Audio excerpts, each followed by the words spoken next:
तो दोस्तों आज मैं एक्सप्लेन करने वाला हूँ एक काफ़ी बेहतरीन फिल्म को जिसके अंदर हम अफ्रीकन क्यूबन बहुत सारे ट्रेडिशनल रिचुअल्स को देखेंगे, ब्लैक मैजिक को देखेंगे, जिसके अंदर एक ऐसी स्पिरिट होने वाली है जो कि इंसान को एक ऐसा श्राप देती है, वेल्थ के साथ साथ अंत में लेकर भी जाती है, यानी कि उसकी सोल को कलेक्ट करती है। इस फिल्म का नाम है रोजारियो। यहाँ पर हम पालो मयोम्बे नाम के एक खतरनाक रिचुअल को देखेंगे जहाँ पर हम नगैंगेस और भी काफी सारी चीजों को देखने वाले हैं। ये मूवी रिसेंटली ही शडर पर रिलीज करी गई थी जो कि काफी ज्यादा बढ़िया है। और रिसेंटली मैंने ब्लैक मिरर के सारे पार्ट्स को एक्सप्लेन कर दिया है, 1 घंटे से ऊपर की वीडियो है। इनकेस आपने मिस कर दिया है जाकर देख लीजिए, उसका लिंक आपको नीचे डिस्क्रिप्शन पिन कमेंट में मिल जाएगा। तो चलिए अब बिना किसी देरी के चलते हैं सीधा वीडियो की तरफ।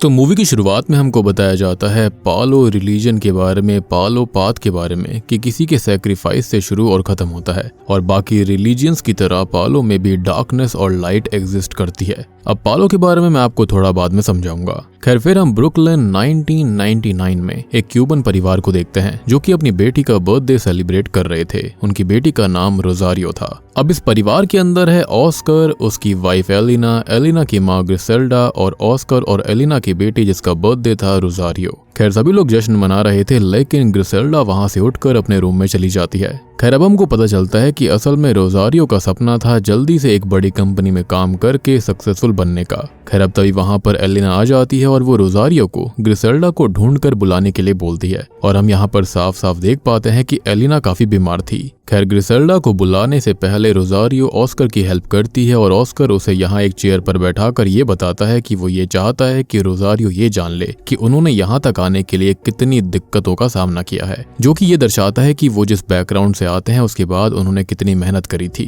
खैर फिर रोजारियो ग्रिसेल्डा के रूम में जाती है, लेकिन वहाँ कोई नहीं था। लेकिन वहाँ कारपेट पर मिट्टी बिखरी हुई थी और वो मिट्टी क्लोजेट की तरफ जा रही थी। अब क्लोजेट के अंदर रखे कपड़ों पर भी खून लगा हुआ था। खैर रोजारियो वहां से जाने लगती है कि तभी हम ग्रिसेल्डा को उस क्लोजेट के अंदर से बाहर निकलते देखते हैं और फिर वो दरवाजे के पीछे छिप जाती है। रोजारियो यहाँ ग्रिसेल्डा का सामान देख रही थी कि तभी वो वहां पर आकर रोजारियो से ये पूछती है कि वो यहाँ पर क्या कर रही है। तो रोजारियो कहती है कि वो ग्रिसेल्डा को प्रेयर्स के लिए बुलाने आई है। अब यहाँ पर ग्रिसेल्डा कहती है कि उनके बिलीव्स और ग्रिसेल्डा के बिलीव्स बहुत ही ज्यादा अलग हैं। तभी रोजारियो देखती है कि ग्रिसेल्डा के हाथ से खून बह रहा था। तो जब रोजारियो उस जख्म के बारे में पूछती है तो ग्रिसेल्डा रोजारियो को वहां से भेज देती है। फिर जब सभी प्रे कर रहे होते हैं तो वहां पर ग्रिसेल्डा आती है और हम ग्रिसेल्डा के अराउंड एक डार्क प्रेजेंस को फील करते हैं। ये देखकर रोजारियो काफी डर गई थी और हम ये समझ पाते हैं कि ग्रिसेल्डा ब्लैक मैजिक और विच क्राफ्ट पर विश्वास करती है। और उसने जब ये बात कही थी कि उसके बिलीफ्स अलग हैं तो वो इसी बारे में बात कर रही थी। खैर अब सीन बदलकर 2025 यानी कि प्रेजेंट टाइम में शिफ्ट होता है और अब रोजारियो वॉल स्ट्रीट में एक बहुत बड़ी स्टॉक ब्रोकर बन गई है और अब उसने अपना नाम बदलकर रोज रख लिया है। खैर सुबह सुबह हम देखते हैं कि रोज को ग्रिसेल्डा की कॉल आती है, लेकिन रोज कॉल पिक नहीं करती। खैर अब इन 26 सालों में हुआ ये था कि रोजारियो के पिता ऑस्कर ने अपनी बीमार पत्नी एलिना को छोड़ दिया था और फिर एलिना और ग्रिसेल्डा अपने पुराने अपार्टमेंट में रहने लगे। रोज ने ऑस्कर के साथ रहने का ही फैसला किया था, जिसके बाद उसने एलिना से कभी बात नहीं की और वो कभी उनसे मिलने भी नहीं गई। खैर अब कुछ साल बीते और बहुत बीमार होने के बाद एलिना की मृत्यु हो गई और तब आखिरी बार रोज उनके फ्यूनरल पर ही गई थी और तभी उसने आखिरी बार अपनी नानी जी ग्रिसेल्डा को देखा। अब इन सब बातों को याद करने के बाद वो वापस से प्रेजेंट में आती है और रोज अपने ऑफिस के लिए निकल जाती है। और जब अपने ऑफिस के बाहर वो पहुंचती है तो वहां का सिक्योरिटी गार्ड मिगुएल उससे कुछ और पैसे इन्वेस्ट करने के लिए पूछता है ताकि उसे कुछ मुनाफा हो सके। लेकिन रोज ये कहती है कि मिगुएल को ऑफिस में आकर बात करनी पड़ेगी और खुद ही इन्वेस्टमेंट करनी होगी। असल में यहाँ पर हुआ ये था कि रोज चाहती तो मिगुएल के पैसे इन्वेस्ट कर सकती थी, लेकिन क्योंकि अब वो खुद को पूरी तरह से अमेरिकन समझती है, अपने रूट्स को पूरी तरह खत्म कर चुकी है, तो वो मिगुएल की हेल्प नहीं करती। और अगर उसने ऐसा किया तो रोज का बैकग्राउंड चेक हो सकता था। लेकिन ऐसा क्या है उसके बैकग्राउंड में जिससे वो डर रही थी, तो ये बात मैं आपको थोड़ी देर में समझाऊंगा। खैर अब ऑफिस में जाकर रोज को ये पता चलता है कि आज रात एक बर्फीला तूफान वहां पर आने वाला था और हम ये भी देख पाते हैं कि रोज एक बहुत ही इंटेलिजेंट और ब्रिलियंट ब्रोकर है, क्योंकि वो जो प्रिडिक्शन करती थी वही चीज होती थी। खैर फिर शाम को जब वो घर जाने लगती है तो तूफान तेज हो जाता है और नेटवर्क भी खराब होता जा रहा था। अब मेट्रो स्टेशन पर जाकर रोज ग्रिसेल्डा को कॉल करती है और कॉल एक आदमी उठाता है जो कि उसी बिल्डिंग का मैनेजर मार्टी था जहां पर ग्रिसेल्डा रहा करती। अब वो रोज को ये बताता है कि उसकी नानी ग्रिसेल्डा गुजर गई हैं। वो ये बोलता है कि ग्रिसेल्डा फिसल कर गिर गई थी और खत्म हो गई। ये बात सुनकर रोज काफी दुखी होती है और वो ये बात ऑस्कर को भी बताती है। खैर रोज अब ग्रिसेल्डा के अपार्टमेंट में जाने वाली थी और ऑस्कर उसे काफी मना करता है, लेकिन रोज इसके लिए नहीं मानती और कॉल कट कर देती है। खैर अब जैसे ही वो कॉल कट करती है तो उसको सीढ़ियों के पास एलिना दिखाई देती है जो कि खांस रही थी और उसकी हालत काफी खराब थी, जो कि ये दर्शाता है कि वो अपने आखिरी समय में कितनी परेशान रही होगी। खैर अब फिर वो अचानक से गायब हो जाती है और रोज भी इस चीज पर इतना ध्यान ना देकर सीधा ग्रिसेल्डा के अपार्टमेंट तक पहुंच जाती है और बिल्डिंग ये काफी पुरानी थी। अब तभी वहां पर उसे मैनेजर मार्टी मिलता है जो कि रोज को सारी बात बताता है और वो उसे ग्रिसेल्डा के रूम तक लेकर जाता है। पास वाले ही रूम में हम एक आदमी को देखते हैं जो कि खांस रहा था, जिसका नाम जो होता है और वो भी काफी बीमार था। खैर अब अंदर रूम में जाकर रोज देखती है कि ग्रिसेल्डा का मृत शरीर काउच पर पड़ा हुआ था और उसे एक व्हाइट क्लॉथ से कवर करा गया था। मार्टी का कहना था कि उसने एम्बुलेंस बुला तो ली है और जब तक एम्बुलेंस नहीं आती तो रोज नीचे आ जाए, लेकिन रोज को वहीं पर रुकना था। खैर जाने से पहले मार्टी वहां पर टेबल पर रखी हुई कैंडल्स को बुझा देता है और वो ये बताता है कि वो पहले आकर भी उनको बुझा कर गया था और वो वापस से कैसे जल गई, ये काफी स्ट्रेंज बात थी। खैर फिर मार्टी वहां से निकल जाता है और उसके जाने के बाद में रोज काफी रोती है, लेकिन जैसे ही वो अपनी नानी की डेड बॉडी से कपड़ा हटाती है तो उसकी रूह कांप जाती है, क्योंकि मृत शरीर की हालत बहुत खराब थी। बॉडी पर हर तरफ कट के निशान थे। खैर तभी रोज को बर्तन गिरने की आवाज आती है और वो जाकर देखती है कि वहाँ कोई नहीं था, लेकिन बहुत सारे गंदे बर्तन पड़े हुए थे। यानी कि अपने आखिरी समय में काफी दिक्कतों का सामना ग्रिसेल्डा ने झेला था और अब वो उन बर्तनों को उठाकर डस्टबिन में ही फेंक देती है। खैर तभी वो खिड़की से बाहर एक एम्बुलेंस को जाते हुए देखती है और कॉल करके उसको ये पता चलता है कि ये वाली एम्बुलेंस उनके लिए नहीं थी, ये किसी और के लिए थी और ग्रिसेल्डा की बॉडी को लेने आने वाली एम्बुलेंस को आने में देर लगेगी, क्योंकि तूफान की वजह से ढेर सारे लोग घायल हुए थे। खैर अब रोज इसमें कुछ नहीं कर सकती थी, इसलिए वो एक कपड़े की मदद से अपनी नानी के मृत शरीर को खींचकर बेडरूम में ले जाती है और बिस्तर पर रख देती है और वहीं पर बैठकर एम्बुलेंस के आने का इंतजार करती है। अब ऐसे ही रोज को ग्रिसेल्डा का मुंह हिलता हुआ दिखता है, जो कि उसे काफी अजीब लगता है कि तभी ग्रिसेल्डा की नाक से एक कीड़ा बाहर आता है और रोज एक कपड़े से उसे साफ करती है, लेकिन तभी वो कीड़ा रोज के हाथ में घुसता है और उसकी बॉडी में रेंगने लगता है और वो कीड़ा अब उसके दिमाग में घुसने ही वाला था कि तभी वो एक प्लायर की मदद से उस कीड़े को अपने कान से निकाल देती है, जो कि काफी ज्यादा खतरनाक सीन था। खैर रोज काफी शौक में थी और वो वहीं पर बैठ जाती है और अब बैठे बैठे रोज ये गौर करती है कि वहां पर फर्श पर मिट्टी पड़ी हुई थी और वो मिट्टी क्लोजेट की तरफ जा रही थी, जैसे कि बचपन में उसने देखा था। तो अब रोज क्लोजेट के पास जाती है, लेकिन वो क्लोजेट चेक नहीं कर पाती और उस रूम से बाहर आ जाती है, लेकिन उसको ये जानना था कि उस क्लोजेट के अंदर आखिर है क्या, तो वो वापस जाकर चेक करती है। अब क्लोजेट के पीछे एक हिडन दरवाजा था जिस पर एक ताला लगा हुआ था और उस पर एक सिंबल भी था। खैर तभी कोई घर के दरवाजे पर दस्तक देता है और बाहर वही व्यक्ति जो था, जो कि काफी ज्यादा अजीब होता है। वो घर में जबरदस्ती घुसने की कोशिश कर रहा था, क्योंकि उसका ये कहना था कि ग्रिसेल्डा ने उसका एयर फ्रायर लिया था, लेकिन रोज उसे अंदर नहीं आने देती और कहती है कि अगर उसे वो मिलेगा तो वो उसको वापस कर देगी और फिर वो दरवाजा बंद कर लेती है। अब तभी जो होता है वो रोज को अपने हाथ पर लगी हुई चोट पर कुछ लगाने के लिए कहता है और रोज गौर करती है कि उस कीड़े की वजह से उसके हाथ में जख्म हो गया था। अब रोज सबसे पहले अपने हाथ पर एक कपड़ा बांधती है और फिर वो अपनी नानी की बॉडी को चेक करती है और ग्रिसेल्डा की पूरी बॉडी पर कट लगे हुए थे। उसने अपनी थाई के साथ एक कांटे वाली तार भी बांध रखी थी, जो कि काफी अजीब सी बात होती है, जिसके साथ उस क्लोजेट की चाबी भी थी। खैर रोज जल्दी से वो चाबी लेकर उस क्लोजेट के लॉक को ओपन करती है और वो उस दरवाजे के पीछे एक हिडन चेम्बर देखती है, जहां पर ढेर सारी वूडू यानी कि ब्लैक मैजिक से रिलेटेड चीजें रखी थी। वहां पर ढेर सारी इंसानी और जानवरों की हड्डियां थी, स्कल्स भी थे, पेड़ के झाड़ों से बनी हुई डॉल्स थी और एक तो बहुत ही ज्यादा स्केरी डॉल भी थी जिस पर रोजारियो का नाम लिखा हुआ था। और सबसे बड़ी बात कि उस चेम्बर के बीचों बीच एक कॉल्ड्रन रखा हुआ था, यानी कि लोहे का मटका, जिसके अंदर बड़ी बड़ी आयरन नेल्स और चाकू भी थे। खैर वहां पर ऐसे 3 मटके रखे थे जिनके ऊपर रोज के बचपन की पिक्चर थी और एक मटके के अंदर रोज के बाल और आखिरी मटके के अंदर रोज का ब्लड से कवर हुआ टैम्पॉन था, यानी कि जब उसको पहली बार मेंस्ट्रुअल साइकिल शुरू हुई। अब ये सब देखकर रोज तो बिल्कुल ही शॉक्ड रह गई थी कि उसके परिवार में आखिर चल क्या रहा था। उसकी नानी और उसकी माँ किन चीजों में उलझी हुई थी। रोज ये देखकर इतना पैनिक करने लगती है कि उसे वॉमिट हो जाती है और हम रोज के पीछे एलिना के गोस्ट को देखते हैं, यानी कि उसकी माँ के भूत को। खैर अब रोज को कुछ आवाज आती है तो वो चेक करने जाती है। अब रोज जो होती है वो उस आयरन पॉट के पीछे किसी को देखती है। वो इतनी घबरा जाती है कि वहां पर जो लटक रही तार होती है उसकी वजह से उसके फेस पर चोट आ गई थी और अब वो जल्दी से उस चेम्बर से घबरा कर बाहर आती है। यानी कि रोज के पिता का कहना सही था कि वो वहां पर ना जाए। अब वो इन सब से इतनी डर जाती है कि वो उस अपार्टमेंट से बाहर आती है, क्योंकि जो कुछ भी उसने देखा था उस चेम्बर के अंदर उससे वो कन्विंस हो गई थी कि ग्रिसेल्डा ने उसके ऊपर काला जादू किया है और जो कुछ भी अभी तक वियर्ड हो रहा था वो इस वजह से ही हो रहा था। अपार्टमेंट के बाहर उसे जो मिलता है और वो जो को इग्नोर करके निकल जाती है और किसी तरह उस बिल्डिंग के मेन दरवाजे को ओपन करके बाहर निकलती है।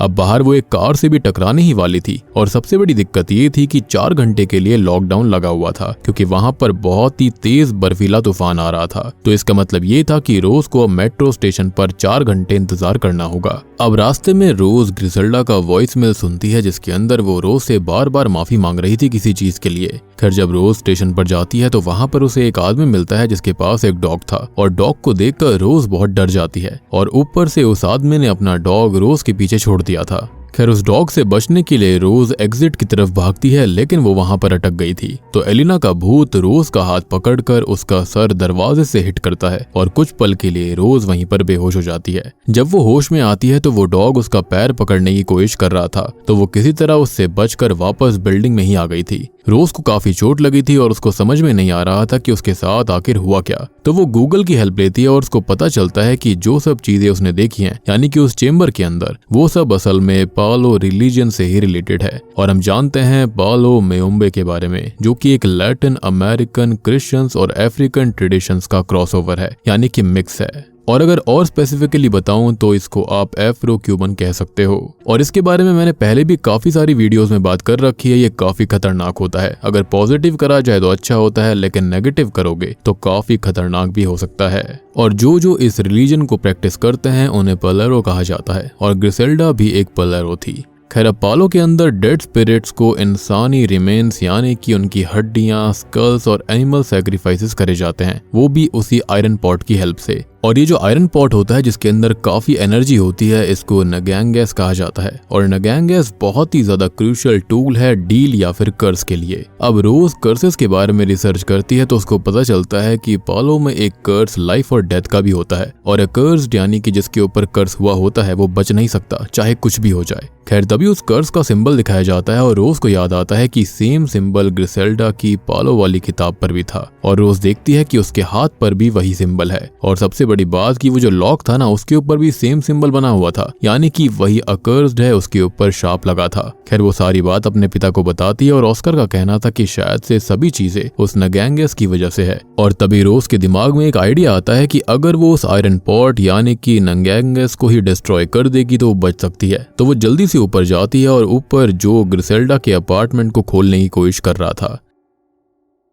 खैर अब रोज जो होती है वो जल्दी से उस चेम्बर में जाती है और उस आयरन पॉट को नगैंगेस को खींचकर बाहर लाने की कोशिश करने लगती है, लेकिन वो एक चेन से बंधा हुआ था। और तभी वहां पर एलिना का भूत आ जाता है, लेकिन किसी तरह से रोज नगैंगेस को बाहर ले आती है, लेकिन तभी उसकी गर्दन में वो चेन फंस गई थी। ऐसा लग रहा था कि कोई शक्ति है जो कि उसे बाहर जाने नहीं देना चाहती और किसी तरह से वो खुद को आजाद करती है। और तभी वो मोबाइल के ऊपर इस शार्प को खत्म करने का तरीका ढूंढने वाली थी कि तभी मोबाइल की बैटरी खत्म हो जाती है। अब फ्रस्ट्रेशन में आकर रोज एक बुक शेल्फ पर गुस्सा निकालती है और तभी उसे एक हॉलो आवाज आती है और थोड़ा ढूंढने पर रोज को ग्रिसेल्डा की पालो वाली किताब मिलती है और उसके अंदर कर्स को तोड़ने का एक तरीका लिखा हुआ था, जिसके अंदर बताया गया था कि नगैंगेस के अंदर अकर्स्ड और जिसने की ये श्राप दिया है उसका खून डालना होगा और ऐसा करने से ये कर्स टूट जाएगा, यानी कि उस मटके के अंदर। अब जल्दी से रोज एक चाकू लेकर आती है और नगैंगेस पर अपने खून की बूंद डालती है और जब ग्रिसेल्डा की बारी आती है तो जहां पर भी कट रोज लगा रही थी वहां से खून ही नहीं आ रहा था,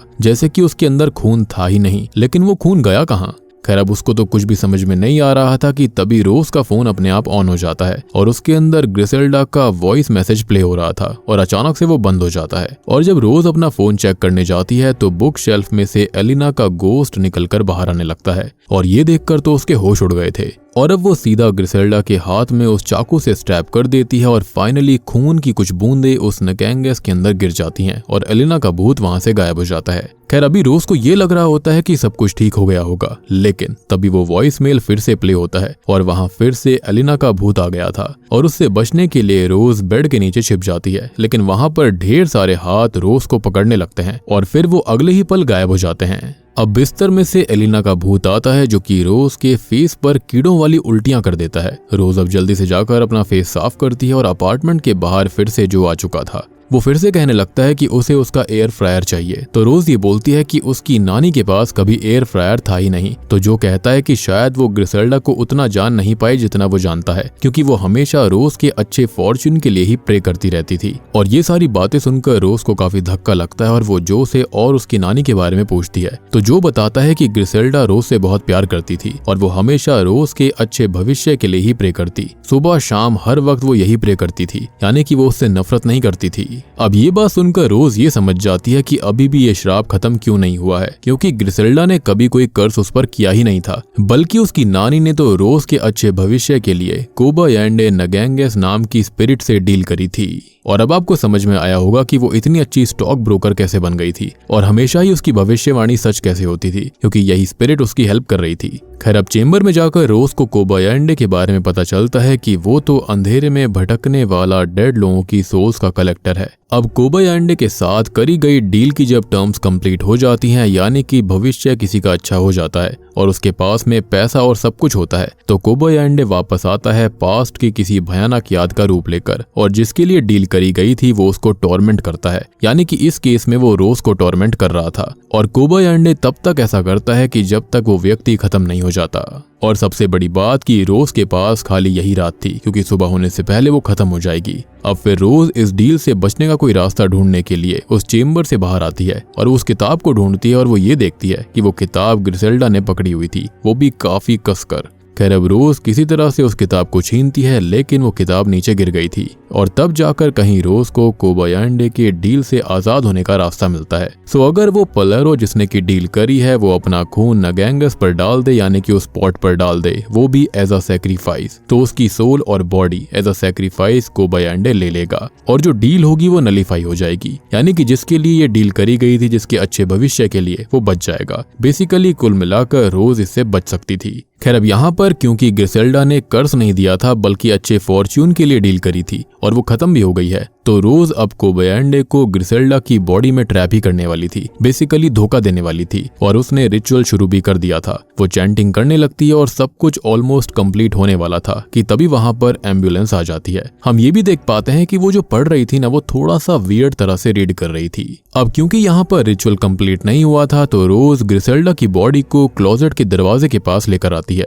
और इधर मार्टी पैरामेडिक्स के साथ पूरे घर के अंदर ग्रिसेल्डा की बॉडी को ढूंढ रहे थे, लेकिन उन्हें कहीं पर भी वो बॉडी नहीं मिलती। तभी एलिना का भूत, जो कि असल में कोबायांडे ही है, वो वहां पर आकर रोज को मारने की कोशिश करने लगता है। तभी रोज दरवाजे पर टैप करके मार्टी से मदद मांगने की कोशिश करती है। अब मार्टी को कुछ आवाज तो सुनाई देती है, लेकिन उसे ऐसा लगता है कि जैसे तूफान की वजह से वो आवाज आई हो और वो वहां से चला जाता है। फिर कोबायांडे भी वहां से चला गया था। अब रोज जल्दी से बाहर निकलकर पूरे अपार्टमेंट की खिड़कियों को कवर करती है और जब वो रिचुअल कंप्लीट करने के लिए अपनी नानी की बॉडी के पास आती है, तो ग्रिसेल्डा की बॉडी वहां पर थी ही नहीं। उसकी नानी की बॉडी ऊपर झूमर के साथ लटक रही थी और जब रोज उसे नीचे लाने की कोशिश करती है तो बॉडी सीधे उसके ऊपर गिर जाती है। खैर अब उसकी नानी को अपने ऊपर से हटाकर रोज रिचुअल कंप्लीट करने लगती है, तो वो देखती है कि ग्रिसेल्डा का मुंह हिल रहा था क्योंकि उसके अंदर से कोबायांडे निकल रहा था। अब अचानक से ही रोज चैंटिंग बंद कर देती है और ऐसा उसे नहीं करना चाहिए था, क्योंकि यहाँ पर कोबायांडे रोज के फेस को पटक कर वॉल से मारता है, जिससे कि रोज वहीं बेहोश हो जाती है।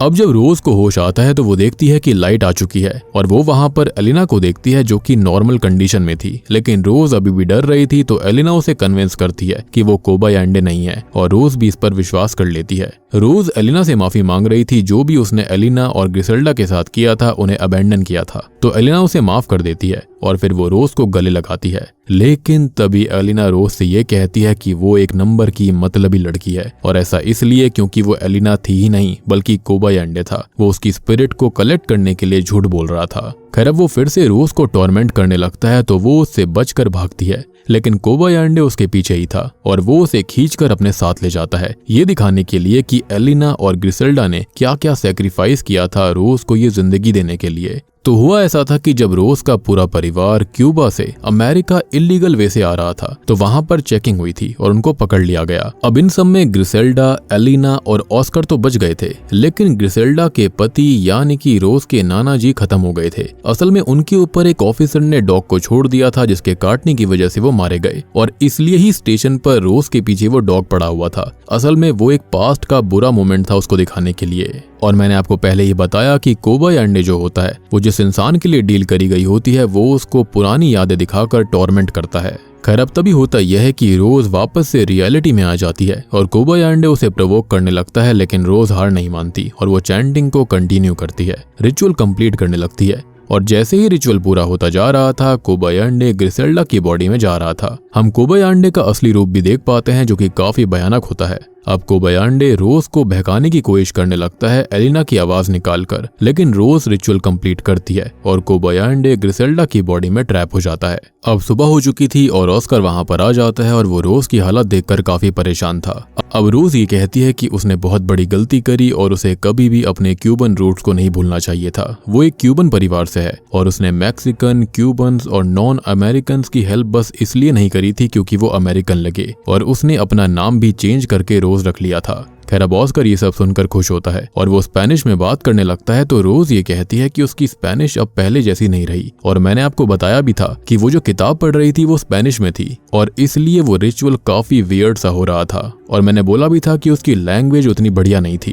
खैर फिर थोड़ी देर के बाद में वहां पर पैरामेडिक्स आते हैं और वो ग्रिसेल्डा के शरीर को ले जाते हैं। फिर ऑस्कर और रोज वापस अपार्टमेंट में आकर अपार्टमेंट की सफाई करने में लग गए थे। अब रोज भी जान चुकी थी कि ग्रिसेल्डा और एलिना दोनों उससे बहुत प्यार करते थे। खैर ऑस्कर को अब कुछ काम होता है तो वो वहां से जाने लगता है और रोज अपने परिवार की फोटो एल्बम देखती है और वो गौर करती है कि बचपन में बर्थडे वाले दिन जो पिक्चर्स ली गई थी उसके अंदर ऑस्कर के हाथों पर मिट्टी लगी थी और रोज को अब सारा माजरा समझ आता है। और आपको याद भी होगा कि बचपन में क्लोजेट के पास में मिट्टी पड़ी हुई थी। अब वो ये देखती है कि क्लोजेट के बाहर मिट्टी थी और चेम्बर के अंदर ऑस्कर बैठा हुआ था, यानी कि वो बाहर नहीं गया था। और अब यहाँ पर हमको सारा सच पता चलता है और दोस्तों अब यहाँ पर खुलते हैं रोजारियो फिल्म के असली पत्ते। असल में ये डील ग्रिसेल्डा ने नहीं बल्कि ऑस्कर ने करी थी, वो भी बचपन में। जब रोज ने ग्रिसेल्डा को चेम्बर से बाहर आते देखा था तब चेम्बर में ग्रिसेल्डा ने ऑस्कर को देख लिया था, लेकिन ऑस्कर ने सबसे बड़ी गलती ये करी कि वो ये भूल गया था कि ये सब करना ठीक तो था,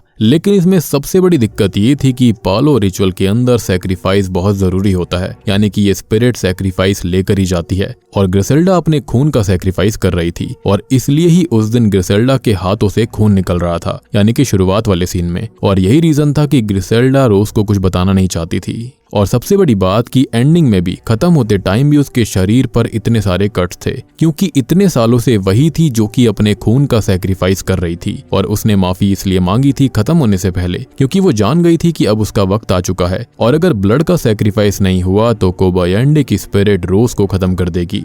खैर अब ऑस्कर जो होता है वो अपनी बेटी से माफी मांगता है और वो बताता है कि अब से वो अपने ही खून का सैक्रिफाइस करेगा, वो भी डेली। रोज देखती है कि ऑस्कर ने उस नगैंगस के ऊपर अपना खून डाल दिया था और रिचुअल के हिसाब से अगर पेलेरो जिसने डील करी है वो अपने खून को सैक्रिफाइस करेगा तो कोबायान्डे उसकी सोल और बॉडी को ले जाएगा, क्योंकि भले ही रोज ने कोबायान्डे को ट्रैप तो कर दिया था लेकिन उसने वो रिचुअल भी शुरू कर दिया और अब ऑस्कर ने वो कंप्लीट कर दिया है। लेकिन फर्क बस इतना है कि अब कोबायान्डे नाराज है, यानी कि उसकी स्पिरिट बहुत नाराज हो गई थी। ऑब्वियस ही बात है उसे धोखा दिया गया था। और यहाँ पर ऑस्कर कितना ज्यादा बेकार इंसान था कि उसने खुद ये रिचुअल शुरू किया अपनी बेटी के लिए। उसके बाद में यहाँ पर एलिना की माँ ने पूरा का पूरा खून अपनी नातिन के लिए दिया था, उसके बावजूद भी उसने अपनी बीवी को और उसको छोड़ दिया। खैर अब कोबायान्डे की स्पिरिट ऑस्कर की बॉडी पर कब्जा करती है। वो रोज को खत्म करने के लिए उसके पीछे भागता है। रोज उससे छुपने की कोशिश करने लगती है लेकिन कोई फायदा नहीं होता। कोबायान्डे रोज को पकड़ लेता है। अब कोबायान्डे की स्पिरिट के पास एक चाकू था लेकिन फिर भी रोज उससे फाइट बैक करने की कोशिश कर रही थी।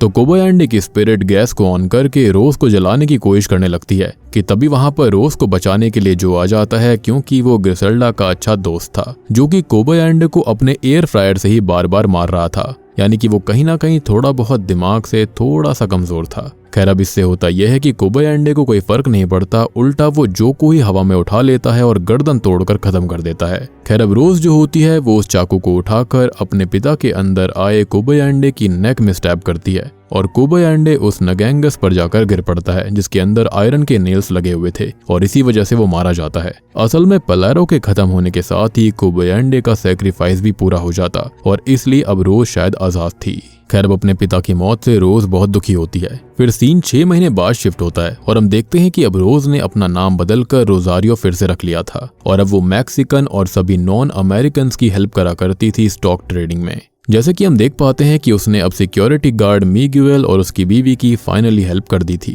खैर उनके जाने के बाद में रोज अपने परिवार के लिए प्रे करती है और तभी अचानक से कैंडल्स बुझ जाती हैं। और अब आपको ये बात भी समझ में आई होगी कि जब अपार्टमेंट के अंदर मार्टी आया था तो मार्टी के आते वक्त उसने जब कैंडल्स को बुझाई थी तो वो वापस से कैसे जल गई थी। ये सब कोबायाशे का करा धरा था। तभी हम देखते हैं कि कैंडल्स बुझ जाने के साथ साथ फ्रेम ग्लास भी टूट गया था और रोज को अचानक से खांसी आती है। रोज फील करती है कि उसके मुंह से कुछ बाहर आने को हो रहा था और सबसे बड़ी बात कि एलिना के साथ भी सेम चीज हुआ करती थी। खैर तभी रोज के मुंह से हम कोबायाशे के हाथ को बाहर निकलता हुआ देख पाते हैं और बूम, इसी के साथ में ये मूवी यहीं पर खत्म हो जाती है।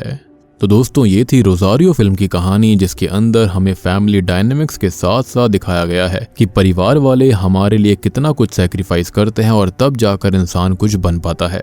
इस मूवी के अंदर हमको पालो कल्चर और पालो मेयोम्बे नाम के एक रिचुअल को भी दिखाया गया है जिसके अंदर नगैंगस जो होता है यानी कि आयरन पॉट उसके मदद से रिचुअल करा जाता है और तब जाकर यहाँ पर एक बहुत ही खतरनाक सोल कलेक्टर आता है जिसका नाम है कोबायाशे स्पिरिट। अब आप ये भी सोच रहे होंगे कि अगर ये रिचुअल कंप्लीट हो गया, कोबायाशे जो था वो चला गया था, तो आखिर में रोज के मुंह से हाथ क्यों निकला था? तो ऐसा इसलिए हुआ क्योंकि पहले तो रोज ने उस पर्सन के साथ डील नलीफाई करने की कोशिश करी जो कि मृत हो रखा था और उसने वो डील करी भी नहीं थी, यानी कि ग्रिसेल्डा के साथ में। ये डील तो उसके पिता ऑस्कर ने करी थी। और सबसे बड़ी बात ये थी कि नगैंगस के अंदर लगातार खून जाना चाहिए था, लेकिन जैसे ही वो खत्म हो जाती हैं, यानी कि ग्रिसेल्डा जब खत्म हुई तो खून का सैक्रिफाइस नहीं दिया गया था पूरे 1 दिन तक, जिसके चलते कोबायाशे जो थी यानी कि स्पिरिट जो थी वो रोज को ही लेने आ गई थी। सबसे खतरनाक बात यह है कि ऑस्कर ने अपनी ही बेटी रोजारियो को इस खतरे में डाल दिया था ये रिचुअल करके, और उसने सोचा भी नहीं था कि इसके कॉन्सिक्वेंसेस क्या हो सकते हैं। एक और चीज ये थी कि ये डील जिसके लिए करी गई थी कोबायाशे उसका ही सैक्रिफाइस लेता, लेकिन ऑस्कर ने यहाँ पर एंड में जो कुछ किया उसने शायद खुद का सैक्रिफाइस देने की कोशिश करी थी, लेकिन अल्टीमेटली कोबायाशे ने इस चीज को एक्सेप्ट नहीं करा। और आप ये भी सोचेंगे कि आखिरकार ये रिचुअल फेल कैसे हुआ, तो देखो सबसे बड़ी बात यह है कि जो रोज थी उसकी स्पेनिश काफी कमजोर हो गई थी। इसके चलते उसने जो रिचुअल करा था वो गलत सलत कर दिया था। उसने जो कुछ पढ़ा था वो काफी गलत था, जिसके चलते कोबायाशे की स्पिरिट काफी गुस्सा हो गई। उसके साथ जो कुछ डील करी गई थी वो सब कुछ उल्टा सीधा हो रहा था। उल्टा रोज ने कोबायाशे की ही स्पिरिट को कैद करने की कोशिश करी थी, जिसके चलते कोबायाशे की स्पिरिट जो थी वो काफी टाइम तक शांत रही। और हम जानते हैं कि वो टॉर्मेंट करती है तभी किसी की सोल को लेकर जाती है। तो इतने सारे धोखे उसको दिए गए थे, इतना कुछ गलत सलत यहाँ पर करा गया, जिसके चलते अब वो रोज की स्पिरिट को लेकर जाएगा ही। और सबसे बड़ी बात यह है कि ये जो ट्रेडिशन होता है काफी पावरफुल होता है, और एक मास्टर्ड पेलेरो यानी कि एक तरह का शेमन जिसने की डेकेड्स तक पालो प्रैक्टिस करी होती है, वही इन कर्सेस को और डील्स को नलीफाई करवा सकता है। लेकिन यहाँ पर आपने देखा होगा कि ऐसा कोई भी बचा नहीं था जो कि इस चीज को कर सकता है, और गूगल से पढ़कर हर चीज करी नहीं जाती। तो उम्मीद करता हूँ कि अब आपको ये चीज अच्छे समझ में आ गई होगी कि आखिरकार यहाँ पर हुआ क्या था। तो वीडियो पसंद आई हो तो लाइक कर देना, चैनल के ऊपर नए हो तो सब्सक्राइब कर लीजिए, और अगर आपका कोई डाउट है तो आप कमेंट सेक्शन में पूछ सकते हो। और हाँ, जाने से पहले जल्दी से आप ब्लैक मिरर सीरीज को देख लीजिए, उसका लिंक आपको नीचे डिस्क्रिप्शन पिन कॉमेंट में मिल जाएगा। पार्ट 1 और पार्ट 2 दोनों ही आ चुके हैं। तो मैं आप सबको मिलता हूँ अगली वीडियो के साथ में, तब तक के लिए